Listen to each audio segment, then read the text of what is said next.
I took the night shift at Hereford Psychiatric Hospital because I needed the money, not because I believed in ghosts. The place had been abandoned for 6 years.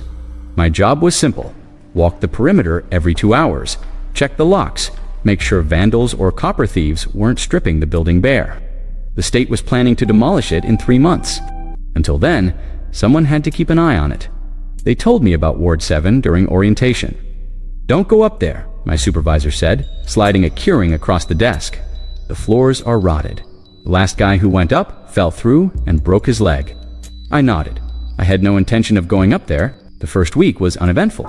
I'd arrive at 11 p.m., unlock the service entrance, and walk the same route. First floor, second floor, back down, check the perimeter, repeat. The building creaked like an old ship. Pipes knocked, wind whistled through broken windows. But it was just a building. On my 8th night, I saw the shadow. It was 3:42 a.m. I was on the second floor, sweeping my flashlight across the long hallway that led to the east wing.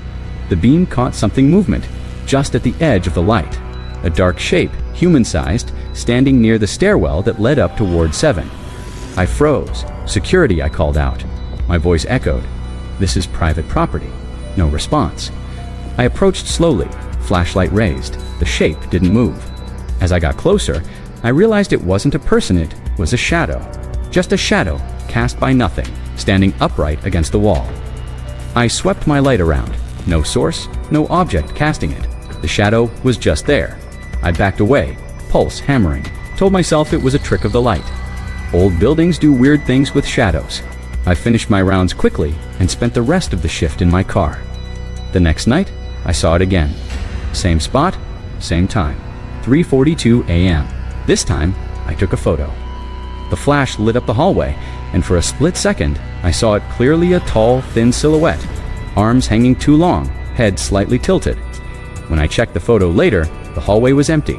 I should have quit, I know that now, but I convinced myself it was stress, or maybe mold in the air messing with my head. Hereford was full of black mold. Maybe I was hallucinating. On the 10th night, the shadow moved. I was doing my 3 a.m. round when I saw it not in the hallway this time, but at the bottom of the stairwell, the one that led up to Ward 7, it was facing me. I stopped walking. My breath came out in short, shallow bursts. The shadow didn't move, but I could feel it watching me.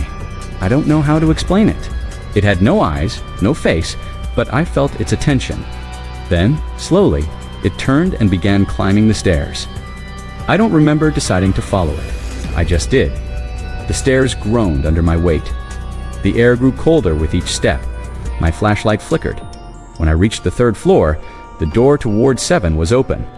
I knew it had been chained shut. The shadow stood at the end of the hallway, in front of room 712. I walked toward it, every instinct screaming at me to turn back.